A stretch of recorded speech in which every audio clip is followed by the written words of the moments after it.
Wisdom, the final frontier to true knowledge. Welcome to Wisdom Trek, where our mission is to create a legacy of wisdom, to seek out discernment and insights, to boldly grow where few have chosen to grow before. Hello, my friend. I am Guthrie Chamberlain, your captain on our journey to increase wisdom and create a living legacy. Thank you for joining us today as we explore wisdom on our second millennium of podcast. This is day 1229 of our trek, and it is time for Meditation Monday. Taking time to relax, refocus, and reprioritize our lives is crucial in order to create a living legacy. For you, it may be just a time alone for quiet reflection, or you may utilize some sort of structured meditation practices. In my life, meditation includes reading and reflecting on God's Word and in prayer. It is a time to renew my mind, refocus on what is most important, and making sure that I am nurturing my soul, mind, and body. As you come along with me on our trek each Meditation Monday, it is my hope and prayer that you too will experience a time of reflection and renewing of your mind. We all have giants that we face in life, situations or circumstances that cause us to quake in our boots. We are like the 10 spies at the border of the Promised Land who urged the nation of Israel not to go any farther, but to return to the slavery of Egypt. This was in a report found in Numbers chapter 13, verse 33. We even saw giants there, descendants of Anak. Next to them, we felt like grasshoppers, and that is what they thought too. In our meditation today, let us consider defeating your giants. Giants like Goliath still roam our world today. The giants of debt, disaster, dialysis, danger, deceit, disease, depression, and many more. These supersized challenges still swagger and strut. They still rob us of our sleep. They embezzle our peace. They suck the joy from our very souls. Although each of these giants have the potential to defeat you, they cannot dominate you. The secret is that you need to know how to deal with them. In order to face and defeat your giants, you must instead face God first.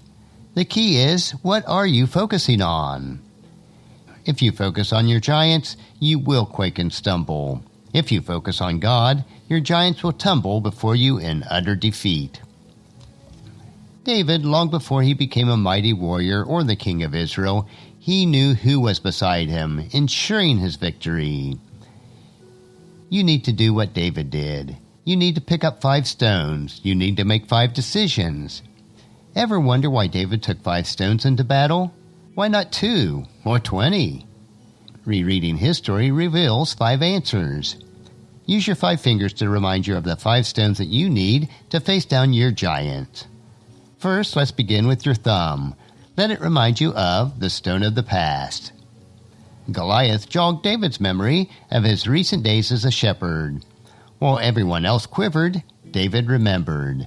God had given him strength to wrestle the lion and the strong-armed bear. Wouldn't he do the same with this giant? A good memory makes heroes. Although most of the Bible wasn't even written yet, David knew the principles that would be written in 1 Chronicles chapter 16, verse 12. Remember the wonders he has performed, his miracles, and the rulings he has given. These promises are a part of a much larger catalog of God's successes. Keep a list of all your victories from God. Has he not walked you through the high waters? Proven to be faithful? Have you not known his provision? He has made roadkill out of your previous giants. A good point of advice is to write today's worries in sand, but chisel yesterday's victories in stone. So pick up the stone of the past. And then let's move on. Next, select the stone of prayer. Note the valley between your thumb and your finger. To pass from one to the next, you must go through it. Let it remind you of David's descent.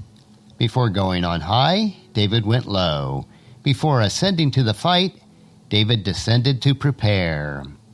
Don't face your giants without doing the same. Dedicate time to pray.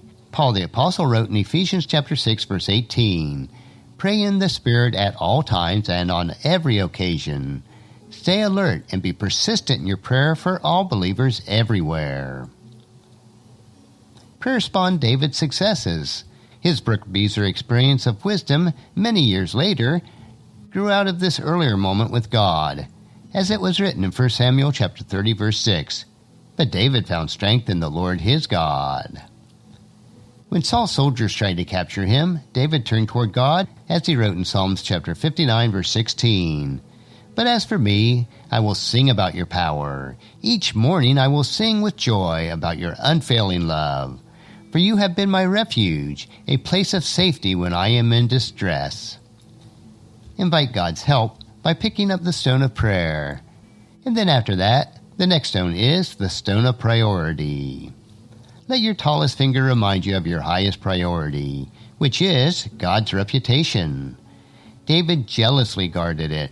No one was going to defame his Lord. David proclaimed prior to the beginning of the fight in 1 Samuel chapter 17, verses 46 through 47.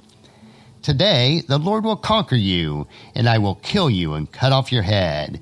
And then I will give the dead body of your men to the birds and wild animals, and the whole world will know that there is a God in Israel. And everyone assembled here will know that the Lord rescues his people, but not with sword and spear. This is the Lord's battle, and he will give it to us. David saw Goliath as a chance to prove the greatness of God. Did David know that he would exit the battle alive? Not really, but he was willing to give up his life for the reputation of God. What if you saw your giants in the same manner? Rather than begrudge the giant, welcome him. Your cancer is God's chance to flex his healing muscle. Your sin is God's opportunity to showcase his grace. Your struggling marriage can be a billboard of God's power. See your struggle as God's canvas. On it, he will paint his multicolored supremacy. Announce God's name and then reach for the fourth stone, which is the stone of passion. David ran, but not away from, but toward the giant. On one side of the battlefield was Saul, and his cowardly army gulped. On the other, Goliath and his skull splitters scoffed.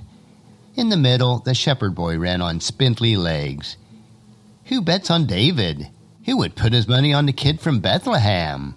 Certainly not the Philistines, and not the Hebrews. Not David's siblings or David's king. But God did. And since God did, and since David knew God did, the skinny runt ran and became a blur of pumping knees and a swirling sling. He ran toward the giant. You need to do the same. Let your ring finger remind you of the stone of passion, with God beside you pouring out his love into you. Your victory is sure. One more stone and finger remains, and that is the stone of persistence. David didn't think that one rock would do it. He knew that God would bring the victory, but David also did his part in being prepared. He knew Goliath had 4 behemoth relatives. For all David knew, they could come running over the hill to defend their kin. David was ready to use every stone, if that's what it took. Let us imitate David. Never give up. One prayer might not be enough. One apology might not do. One day or month or year of resolve might not suffice. You may get knocked down a time or two, but just don't quit. Keep loading the stones. Keep swinging the sling. David took 5 stones. He made 5 decisions. You need to do likewise. The past: prayer, priority, passion, and persistence. Next time Goliath wakes you up for an attack, reach for a stone. Prepare, and then let God bring the victory. Take time to meditate on this today. And that's a wrap for today's meditation. Next week, we will continue our trek on Meditation Monday as we take time to reflect on what is most important in creating our living legacy. On tomorrow's trek, we will explore another wisdom quote. This 3-minute wisdom supplement will assist you on becoming healthy, wealthy, and wise each day. And thank you for joining me for this trek that we call life. Encourage your friends and family to join us, and then come along with us tomorrow for another day of Wisdom Trek, creating a legacy. If you'd like to listen to any of the past 1,228 daily treks or read the daily journals, they are all available at wisdom-trek.com. And I encourage you to subscribe to Wisdom Trek on your favorite podcast player so that each day will be downloaded to you automatically. And thank you so much for allowing me to be your guide, your mentor, but most importantly, I am your friend as I serve you through the Wisdom Trek podcast and journal each day. And as we take this trek of life together, let us always live abundantly, love unconditionally, listen intentionally, learn continuously, lend to others generously, lead with integrity, and then leave a living legacy each day. Hey, I'm Guthrie Chamberlain, reminding you to keep moving forward. Enjoy your journey, and then create a great day every day. See you tomorrow.